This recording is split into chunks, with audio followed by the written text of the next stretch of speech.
What is Dira B'Tachtonim? Well, if you are living a life of geula, that's Dira B'Tachtonim. If your behavior is matching your essence, that's Dira B'Tachtonim. That's him coming into his Dira B'Tachtonim. First question. Yeah, why is it called Dira B'Tachtonim? Why not Dira Tachton? Why do we have to have Tachtonim? Yeah. What's Um, the definition of what's the definition of that? well, Tachton just means the bottom, the lowest. Tachtonim means the same thing, just why is it plural? And this is really the whole Indian is in that. Really, it should be Dira Tachtona. Yeah, that would make sense. But it's called Dira B'Tachtonim, meaning he wants to come into the Tachtonim. Yeah, plural. That's what he wants. He wants to come into the multiplicity of Olam Hazeh. The difference between God and creation is the difference between Aleph and base. Creation is multiplicity. That's why the Torah begins with the base. And the Boin Sholem is Echad, Yochid and Miyuchad. So the great example of Dira B'Tachtonim, which would be called Malchus Shemayim Ba'aretz, is the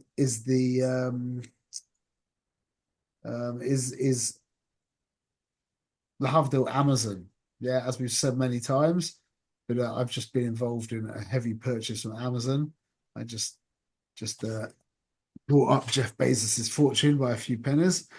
Um, that, as you said, when the guy steps out of his black Amazon bag and hands you the useless garden implement that you didn't need to buy, yeah, that is for all intents and purposes, that is Jeff Bezos himself handing you that useless thing that you bought.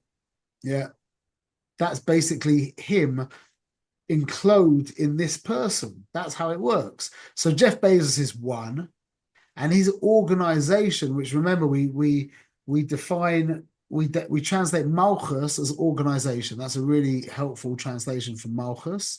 Yeah, so Hashem's organization, which is called Malchus Shemayim, and every organization, yeah, if you own a business, if you were to be talking to Moshe Rabbeinu about your business, you'd refer to your organization as your Malchus.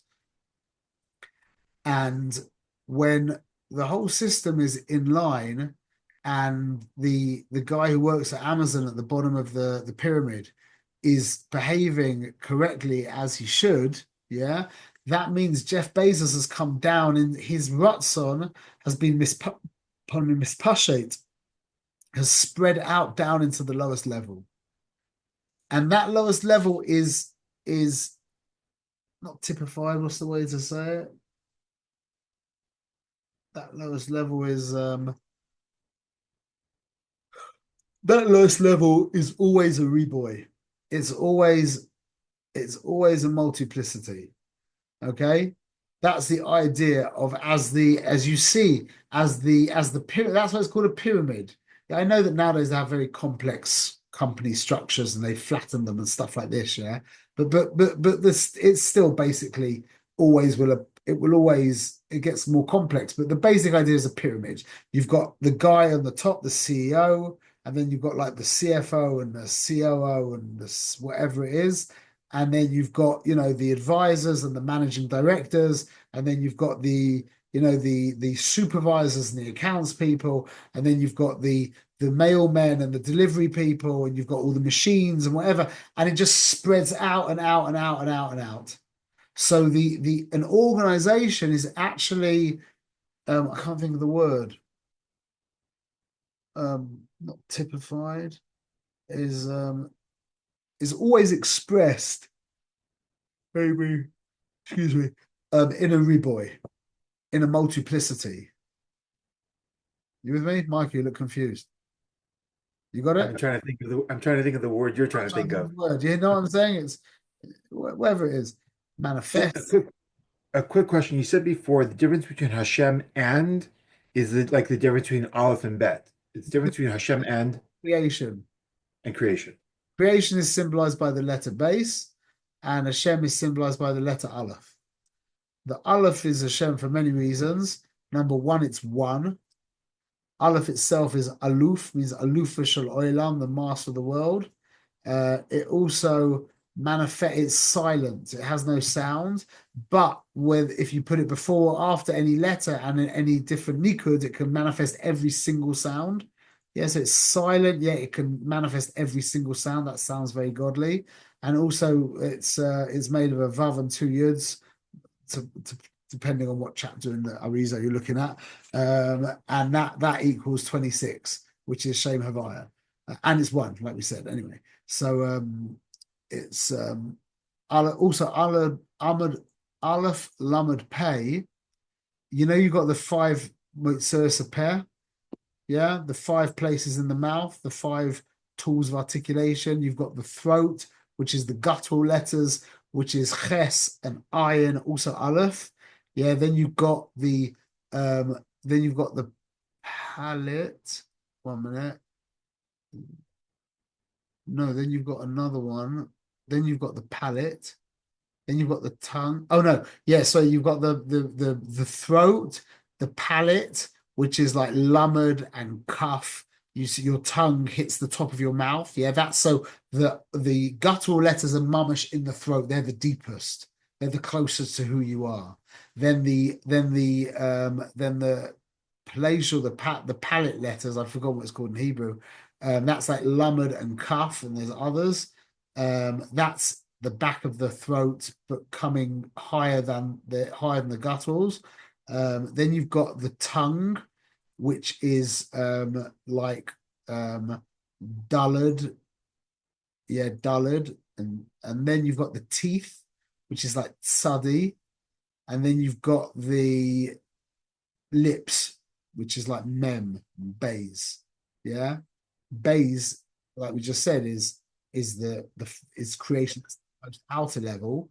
But you've got with Aleph is the deepest, Lamed is further out, and Pei is on the lips, which is, so it's an expression of Hashem moving outward, expressing himself in creation. That's a side point. So Aleph is one, creation is a multiplicity, and the Rebbeinu Shalom desires to be in his multiplicity. That's called Dira B'Tachtonim. And it's called a Dira. The reason why it's called Dira is because a Dira is a place where you feel comfortable. When we say a Dira, we don't mean like a dormitory. Like in Hebrew, we call it a pnimia. Yeah, we mean a house. Really, Dira is a code word for a home, not even a house, a home, a wife, and a Dira B'Tachtonim means the marriage of Hashem with the lower world.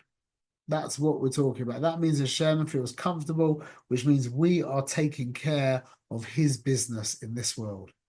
That's what comfortable means. Comfortable means that there's no break, there's no disconnect between you and, like, for example, everyone's been to someone's house, yeah, where they're like really finicky about stuff. And when you're a kid, I remember when I was a kid, I would go to a certain friend's house and you had to take your shoes off, and there was a room you weren't allowed to go in, and and you just don't know where to put yourself, and then they have the stupid plastic on the carpet, and the mother's there looking at you, making sure that you don't do anything, So like, who's Ikka, who's Toffel in that situation? The mother's Ikka, and I'm Toffel, and I have to abide by her rules. Yeah, that's called being uncomfortable in a house. Being comfortable in a house is when you go into someone's house and they say to you, this is your house as much as it's mine house. Help yourself to whatever you want, do whatever you want. This is your house. Like what you just said, Michael, with your car. Yeah, that just made me feel very comfortable. That is called Dira B'Tachtonim, where we are so aligned with Ratzon Hashem. We're not putting our shtick on Hashem. We're not saying to Hashem, I know you want to fill in and Kriya Shema, but you just wait, please, while I deal with my things, and I'll do that when I'm ready for it, yeah? That's like Hashem, that's like when you're a kid being in that annoying woman's house, yeah? Whereas when you're like, yeah, I really have got this and that to do, but it's Talis and Tefillin and Kriya Shema, I'll put that to the side and I'll get on with my mitzvahs. That's like Hashem now his agenda has taken precedence over my agenda, and that's called Dira B'Tachtonim. He feels comfortable in that situation. It's a really lovely imagery. Basically, we need to be hospitable. We need to be good hosts, which means making your guest feel at home. That's what it means. Feel at home means you do as you wish. You do as you wish in your home. That's the definition of being at home. It's a place where you feel comfortable, and that's what Dira B'Tachtonim Be'ikah is. I should probably mention this. There's two models of Yiddishkeit that I know of. Okay, two very different models of Yiddishkeit. This might seem a little bit contentious, but I'm not saying who's right, who's wrong. I definitely feel the Dira B'Tachtonim model is correct, especially compared to the other one. But the two models can be called, one can be called Dira B'Tachtonim, and the other one can be called Yeridus Adoris. Ben, you just said something? I'm trying to pronounce it for myself. Did you say Yuridos Hadoros? Yeridus Adoris. Doros, okay. Hadorot. Like Yeridus Adoris, the going down of the Doris, meaning that we were doing really well at some time in history, and it's just been a downhill battle. It's just not a downhill, it's just been a downhill process now where we are utterly pathetic. And the Geula will come not so much from our heroic efforts, but as a kind of Rahmanas on us. Yeah, which is really the way that, and I don't think the Ramchal meant this bichlal. I think he didn't mean this at all. When you read the Ramchal, when you've got some kind of musag of Tanya, it reads very, very differently to how the yeshivas read the Ramchal, like really differently. Maybe even you could say opposite in many ways. But anyway, so you read this is basically is like a Rahmanas. Yeah, that we've just become more and more pathetic, and then eventually Hashem's like, I just can't take this anymore, guys. Here you go. Here's Mashiach, here's Geula, here's Tchias HaMesim.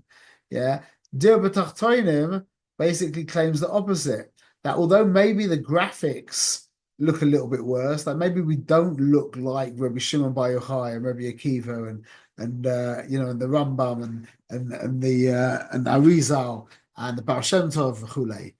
Not even Rav Dessler and Rav Moshe Feinstein. Maybe we don't look like them, but maybe we're not really concerned too much about the graphics, and maybe we're at this level now where we can access deep avodah lishma that was not even available to previous generations. Not that we're better than previous generations, chas v'shalom, but we're not worse. It's not. There's no comparison. It's like. Are you better than what you were when you were 15 years old? That's a stupid thing to say. You are what you are because of what you were when you were 15. So to talk about comparing yourself to when you were a child, that's just silly. You are it's just like that's what Am Yisrael is. Am Yisrael is a nation that has matured over the years. And even though it doesn't look as impressive as maybe it has done in the past, yeah, that's just the external. That's just the graphics. And the Rebbeinu Shalom doesn't really care about the graphics. He cares much more about what's going on inside. Rahmana Liba boy. He really cares about what's going on underneath the graphics. And what I've learned from my Rebbe, which he really learned from the Lubavitcher Rebbe, Be'ikah, is that in our generation, as we've said many, many times, we are zoicha to access to a genuine avodah lishma. Mamash. And that's called Dira B'Tachtonim. It's the opposite of Yeridus Adoros. And if you look, there's a cute little thing to say, is that if you look in the Chumash, you remember where there's the big Daled in the Chumash? Ishma?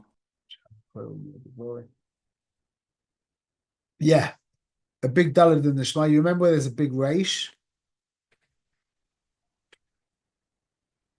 It says El Acher, talking about don't bow to other gods, don't serve other gods, yeah. And the reason why there's a big dalad, one of the reasons, I think is it the Sifsei Chachamim saying? Someone said, not Rashi, but someone says there that because you could mix up a dalad with a reish, and you say Hashem acher chas v'shalom, so we need to say a big dalad. And then by eil acher, which is don't bow to other gods, chas v'shalom, you can mix it up and say a dalad kel echad, and it would say don't bow to kel echad chas v'shalom. So there's this inyan of the dalad and the reish. Yeah, the reish is negative and the dalad is very positive. Just that little chick-chuck of the yud on the corner of the reish creates the dalad. So we know that there's this. I mean, they look very similar as well. The dalad and the reish, they look very similar. So you have to be careful to make sure that when you say dalad, you don't say reish. When you're reading a dalad, you don't read a reish. When you're reading a reish, you don't read a dalad. Yeah. Mhm. Dira B'Tachtonim. Dira is loshen dalad reish. Dira. Yuridas hadoiras. Yorid is reish dalad. Dor is dalad reish. This is my own chiddush, but that's like a mix-up of the reish dalad dalad reish. Yuridas hadoiras, which is yorid is reish dalad and dor is dalad reish, or dira b'tachtonim, the dalad and the reish going into the tachtonim with the dalad leading the way. The reish is the riboy, the acher, which would be the riboy. So the dalad is going into the riboy, and that goes into the tachtonim. So that's just my own little cute observation. But anyway, so that's Dira B'Tachtonim. Well, that's more than cute. That was really good. So what you trying to say, it sounds like we are trying to say that Dira B'Tachtonim is we're more aligned with that model of Yiddishkeit, right? And that people who get the dalads and the ratios mixed up are going with the Yeridas Hadoros model. I didn't say it quite outright like you did, but I was kind of look. There's many people who are infinitely bigger than me who don't talk about Dira B'Tachtonim and talk about Yeridas Hadoros. Okay, so I'm not. All I'm saying is that to me, from the little bit of learning that I've done, Dira B'Tachtonim seems like a much more sensible model. Just makes much more sense. Well, it's empowering. The other one is schlep. He makes like a schlepper. Absolutely. That's how I feel. Other people might not feel that way. But also that's what I've learned from my Rebbe as well. So not only, I mean, the Ikka is that's the Masorah that I have. That's the Ikka. But on top of that, it makes a huge amount of sense to me. And like you just said, the Yeridas Hadoros model is not. It doesn't resonate with me. It doesn't make sense to me. It basically, if you really think about it, like coldly analytically, whatever the word you want to use, it's basically like you're just getting. It's like Hashem is like a bad guy. Like you're just getting more and more pathetic, and then he's eventually just throws his hands up in the air and it's like, I just can't take this anymore. Here, have Mashiach, have Tchias Mason. Whereas Dira B'Tachtonim says it looks like everything's getting worse and worse and worse, but you need to know you're going up and up and up. And you're in this tremendous position now where you actually have access to serve Hashem mamish lishma, which means that makes sense. It's not that everything's getting worse and worse and worse and worse and worse, and then Hashem saves you. It's everything's been getting better and better and better and better, and we've been putting more and more water in the bucket, so to speak, and now the bucket's full, and it's that just makes so much sense to me. And you're right, the graphics have gone downhill, but the avodah has actually gone uphill. That makes a huge amount of sense. That doesn't paint Hashem to be the bad guy in my mind. Anyway, so look, we'll hold here because the we start hay next week. So